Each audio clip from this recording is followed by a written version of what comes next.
매일의 묵상에 함께 하시는 여러분 환영합니다. 또 말씀을 붙들고 살아가시기 위해서 노력하고 애쓰시는 모든 분들에게 하나님과 동행하는 은혜가 충만하게 되기를 축복합니다.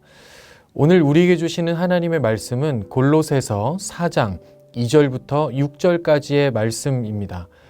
이 말씀을 제가 봉독하도록 하겠습니다. 기도를 계속하고 기도에 감사함으로 깨어있으라.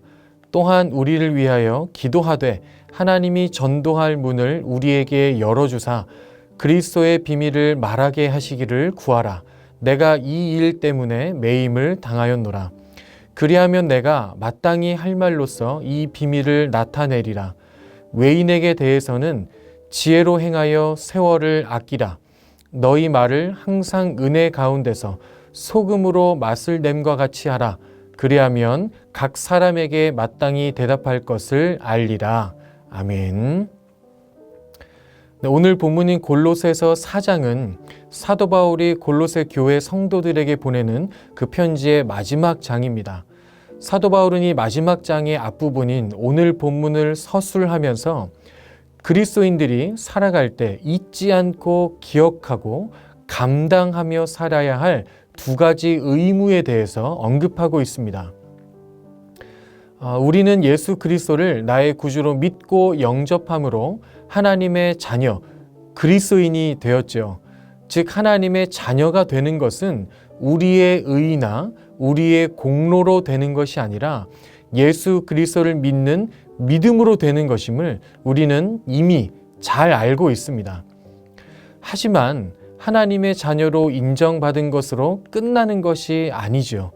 우리가 살아가는 삶에서 살아내야 할 하나님의 자녀로서 합당한 삶, 예수님을 소유한 그리스도인으로서 합당한 삶이 있습니다.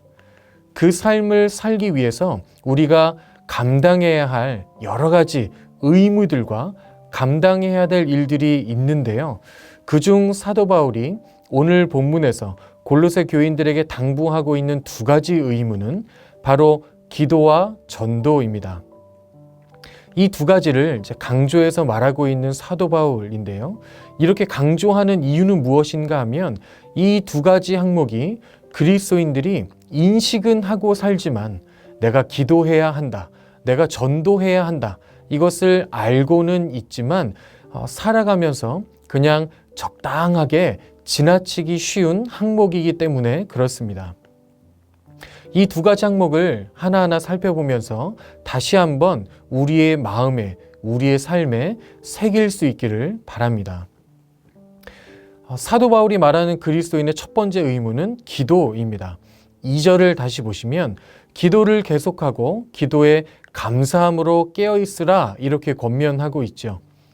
기도를 계속하라 라는 뜻을 조금 더 원어에 가깝게 해석을 한다면 흔들림 없이 지속하라 이런 뜻이 될 것입니다. 하나님께 기도함으로 하나님과 연결되어 소통하는 것을 흔들림 없이 지속하게 하라 이런 권면인 것이죠. 기도로 하나님과 연결되고 소통하는 것은 아무리 강조해도 부족함이 없는 부분입니다. 기도로 하나님과 연결되어 있지 않을 때 우리는 사탄의 유혹에 노출될 수밖에 없기 때문이죠. 우리가 하나님과의 관계가 소홀해지면 사탄은 그 틈을 절대로 놓치지 않고 파고듭니다. 그렇기 때문에 기도를 우리의 특권임과 동시에 의무로 여기게끔 깨어있으라 라고 강조하고 말하고 있는 것입니다. 여러분, 여러분의 기도 생활은 어떠십니까? 중요한 것 잘 알고 있지만 잘 챙겨지지 않는 것이 기도이지 않을까 싶습니다. 혼자서 챙기는 것이 쉽지 않다면 기도할 수 있는 자리에 오시는 것을 권면합니다.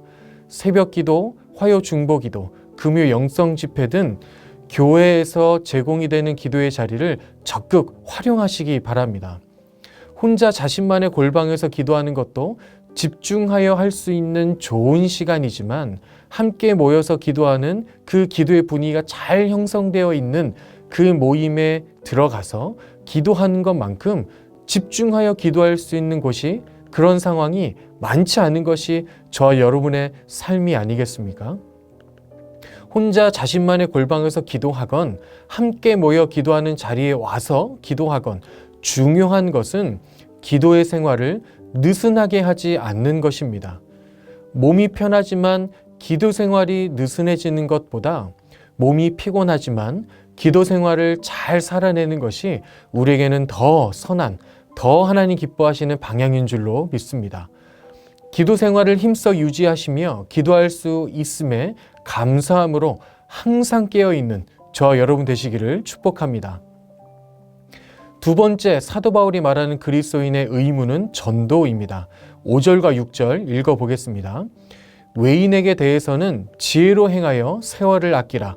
너희 말을 항상 은혜 가운데서 소금으로 맛을 냄과 같이 하라.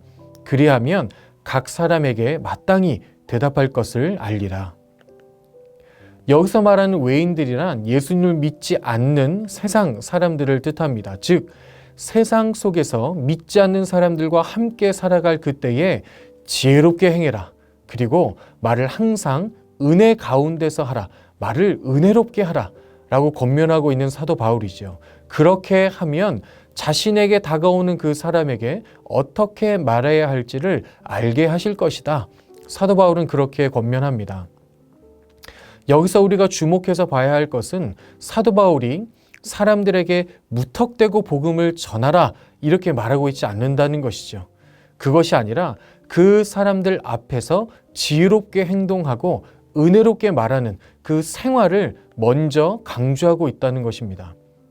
아무리 복음, 좋은 소식을 전한다고 하여도 사람들과 함께 살아가고 있는 그 사람의 삶이 엉망이라면, 사람들이 보기에 저 사람의 삶이 그렇게 엉망이라면 여러분 그 복음이 잘 전달되지 않고 막히게 될 것임을 사도 바울은 알고 있었던 것이죠. 그것을 저와 여러분도 알고 있지 않습니까? 우리도 마찬가지입니다. 우리의 전도의 시작은 무엇보다 우리의 삶의 모습이어야 합니다. 믿지 않는 세상 사람들은 성경을 찾아서 읽지 않기 때문에 그들이 볼 수 있는 성경, 그들이 볼 수 있는, 경험할 수 있는 복음서는 바로 저와 여러분인 것이죠. 저와 여러분이 믿지 않는 사람들의 복음서임을 우리는 기억해야 합니다. 그러므로 우리가 전도하는 삶을 살기 위해서는 우리의 삶의 모습이 예수님을 닮는 모습이 되는 것이 먼저입니다.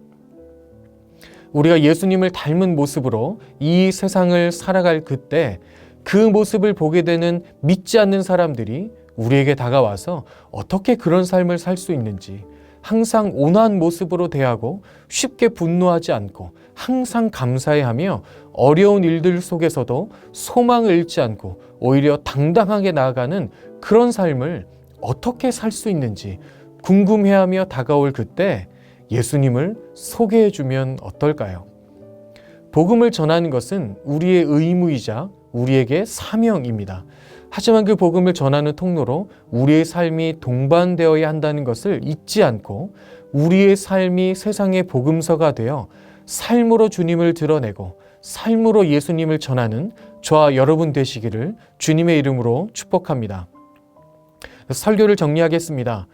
코로나 시절을 지나며 아무래도 조금 느슨해지고 살짝 나태해진 우리의 기도 생활과 전도 생활이 느껴지신다면 이제 다시 기지개를 펴고 다시 허리띠를 바짝 당겨매야 하는 시기입니다.